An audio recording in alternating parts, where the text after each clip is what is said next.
Boa tarde para você que está assistindo, eu sou Yuri e mais uma vez a gente vai estar aqui junto para mais uma aula de história aqui do Conquista Enem. Então, dessa vez eu queria conversar com você um pouquinho sobre o Novo Mundo. O que seria esse Novo Mundo? Na verdade, é o olhar europeu, né, nesse período de expansão marítima, nesse processo. Então, o olhar do europeu para as novidades da América. Então, isso que a gente vai chamar de Novo Mundo.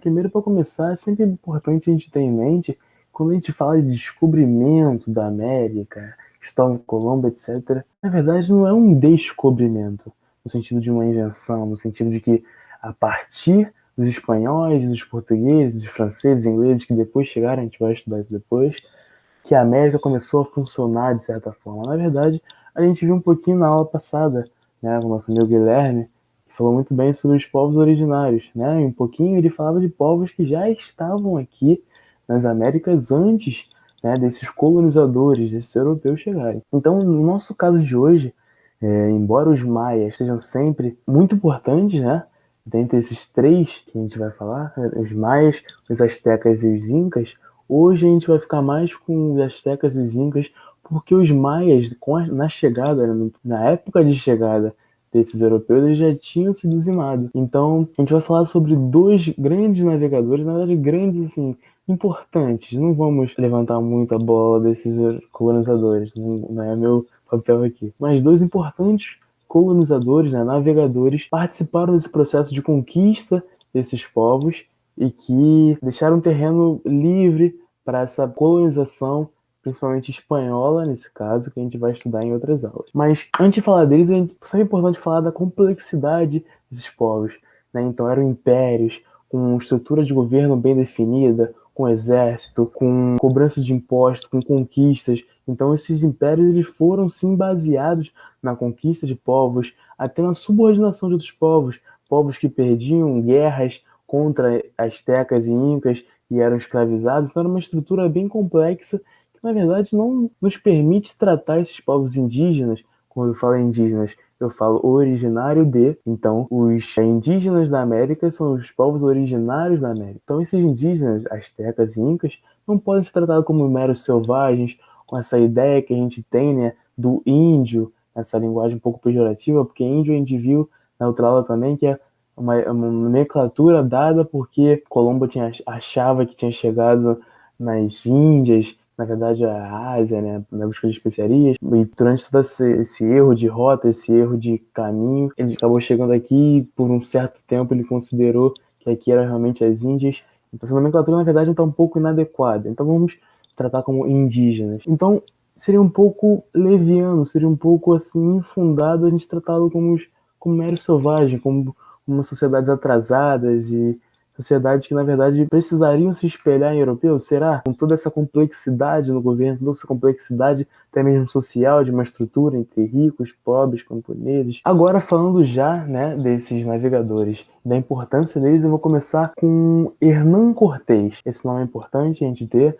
ele aparece de vez em quando em algumas questões, e até mesmo para o nosso entendimento geral, sem pensar só no Enem, pensando no nosso entendimento sobre a história, né, dos nossos antepassados e da construção, de certa forma, do que a gente vê hoje como sociedade. Então, esse navegador Hernán Cortés, a gente está falando aí de 1519, quando ele chega no que hoje a gente vai entender mais ou menos como México, que era o território dos astecas, né? Então, ele numa expedição de mais ou menos 500 espanhóis, ele vai chegar e tentar combater mais ou menos aí uma população que na capital asteca, a gente está falando só da capital, que era Tenochtitlan, que é mais ou menos 200 mil astecas. Estimava-se que a população inteira fosse de 2 a 5 milhões. Então, como uma expedição de 500 espanhóis foi capaz de conquistar todo esse território? Existem alguns fatores. Primeiro, o uso de armas de fogo, né? Uma tecnologia que os índios não tinham, os indígenas, desculpa, não tinham ainda. Mas não eram as armas de fogo que a gente vê hoje. Então elas não eram suficientes para justificar essa conquista. Outro ponto seria a cavalaria, né? A utilização de cavalos, de animais de grande porte, utilizados para entrar nos exércitos astecas e conquistar um pouco mais uma facilidade, mas também eram poucos cavalos, eles estimavam uns 20 cavalos, que não era suficiente, obviamente. Outro ponto eram as doenças, né? As pessoas que vinham da Europa traziam consigo doenças, vírus, que os indígenas aqui não tinham anticorpos. Então isso acabou contaminando algumas populações e fazendo com que elas sofressem com algumas doenças. Mas a gente sabe que também não é suficiente para justificar toda essa mortandade. Os dois grandes pontos são os seguintes. Primeiro, como eu falei no início, para você constituir esses impérios, né, para que os astecas, nesse caso, constituíssem, eles criaram uma gama de povos inimigos.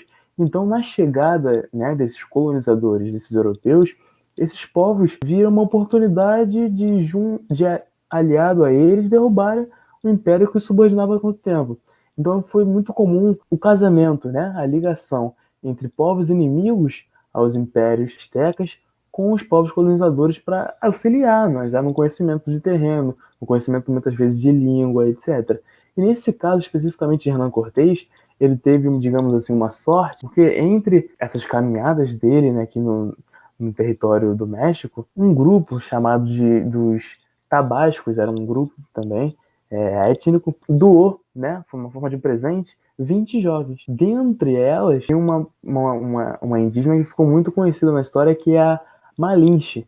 A Malinche acabou sendo a tradutora, né, a intérprete. Ela sabia falar maia, que era uma das línguas, né, falada pelo Império Azteca, que é um dos, digamos, o sucessor dos maias em termos de grandeza nessa área dali da América Central e América do Norte. E com essa intérprete, né, com essa possibilidade de conhecer estratégias e aspectos, né, características desse povo através do conhecimento de Malins, foi possível que ele conquistasse, né, a partir de uma expedição muito menor, de um número muito menor de pessoas, conquistasse esse império. O segundo navegador também, que é muito importante da gente falar, já está relacionado ao Império Inca, que é aquele império que a gente viu que fazia parte ali dos Andes, já na América do Sul. Então agora a gente fala de Francisco Pizarro, que junto de seu aliado, né, Diego Almagro, a gente vai falar desses dois no sentido de que eles foram responsáveis, né, pela conquista desse Império Inca e pela também na possibilidade de um terreno fértil para colonização, processo de colonização que vai vir depois, da América do Sul, também compondo a América Espanhola. Então, foram 3 expedições. Primeiro ele chegou na Colômbia, né, a expedição de Francisco Pizarro.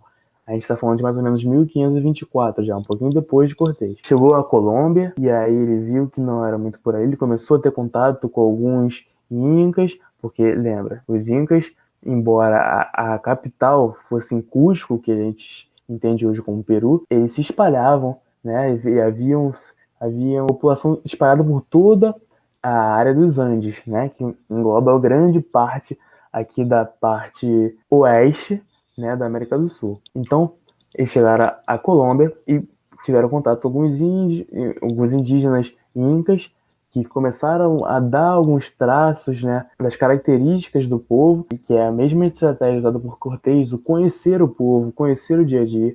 E é engraçado que, uma coisa que eu até esqueci de falar no início, o que chamou a atenção do Francisco Pizarro nesse empenho de conquistar foi porque falava-se de um povo que comia e bebia em equipamentos, né, em artefatos de ouro. Então o ouro era muito presente para os incas, não como uma forma de metal precioso amoedado, né? Essa troca que a gente tem, essa noção sempre como dinheiro, não, mas como um aspecto interessante à cultura. O brilho do ouro era muito ligado, por exemplo, a ideia de religião muito ligada à natureza, então tinha um rei sol, então ouro dourado que lembrava o sol constituía uma parte muito interessante para a cultura dos incas. Então, essa primeira expedição foi à Colômbia, a segunda expedição foi ao Equador, né, e ali tiveram contatos mais profundos, porque eles, na verdade, digamos que fizeram com que os indígenas trabalhassem para eles enquanto intérpretes. E quando eu digo fizeram, às vezes assim de forma coercitiva, de forma forçada,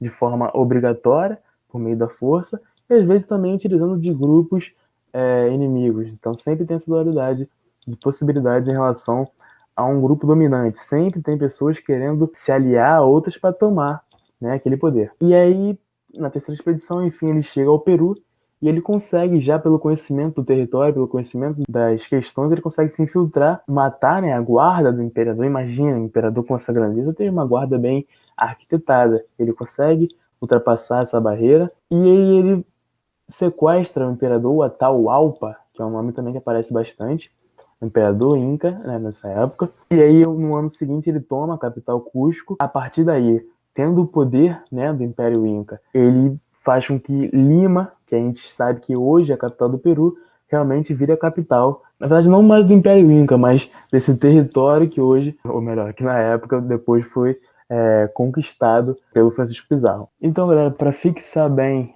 esse conteúdo, né, é sempre importante que a gente faça uma questãozinha para ver como é que é a abordagem realmente do Enem. Então, essa é uma questão do Enem de 2018, então é relativamente recente.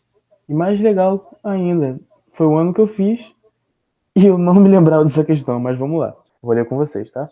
O encontro entre o Velho e o Novo Mundo, então ele está fazendo um paralelo entre a Europa e o Novo Mundo das Américas, né, América Espanhola, que a descoberta de Colombo tornou possível, é de um tipo muito peculiar. É uma guerra, ou a conquista. Como se dizia então, é um mistério, continua, o resultado do combate, porque a vitória fulgurante, se os habitantes da América eram tão superiores em número aos adversários e lutaram no próprio solo. Se nos limitarmos à conquista do México, a mais espetacular, já que a civilização mexicana é a mais brilhante do mundo pré-colombiano, como explicar que Cortés, ó, quem estudou, liderando centenas de homens, tenha conseguido tomar o reino de Montezuma. Montezuma eu esqueci de falar, mas era o imperador azteca, né, no momento. Dispunha de centenas de milhares de guerreiros. No contexto da conquista, conforme a análise apresentada no texto, uma estratégia para superar as disparidades levantadas foi: a. Implantar as missões cristãs entre as comunidades submetidas. Isso aconteceu? Aconteceu porque também era proposta, né, da expansão marítima a colonização e a disseminação da fé cristã. Mas nesse momento a gente falou disso? Ainda não, né? Então vamos lá. Letra B. Ah, tá errado. Utilizar a superioridade física dos mercenários africanos, a gente nem falou de africanos, então vamos embora. Letra C. Explorar as rivalidades existentes entre os povos nativos. A gente falou por acaso que para constituir um forte império era preciso entrar em guerra com alguns outros, até muitas vezes escravizá-los. Será que a gente falou alguma coisa mais ou menos? Acho que sim, então vamos segurar essa para conferir. A gente tem tempo, estamos tranquilos. Letra D. Introduzir vetores para a disseminação de doenças epidêmicas. Isso aconteceu? Sim. De forma proposital, era uma estratégia que, ó, sempre quando tiver em dúvida, a gente volta a ler. No contexto da conquista, conforme a análise apresentada no texto, uma estratégia. Então a gente viu que isso aconteceu realmente, a infecção de várias pessoas e a morte, né, que levava à morte pela falta de anticorpos, mas não como uma estratégia, né? Então vamos lá, letra E, comprar terras para o enfraquecimento de teocracias autóctones, desculpa. Quando a gente fala de teocracia autóctone, faz sentido, porque teocracia, na verdade, é um entendimento de mundo baseado em Deus, né? Teo é Deus, cracia é esse governo, é o poder, né? Autóctones é uma palavra mais difícil demais para quem tem um problema de dicção, tipo eu, falar, mas é a mesma coisa que indígena. E a gente falou que eles compravam terras indígenas, vamos botar assim de uma forma geral? Não. Então a resposta ficou sendo aquela letra C. Explorar as rivalidades existentes entre os povos nativos. Então aqui a gente encerra mais uma aula. Espero ver vocês nas próximas para que a gente continue os nossos estudos. Um abraço.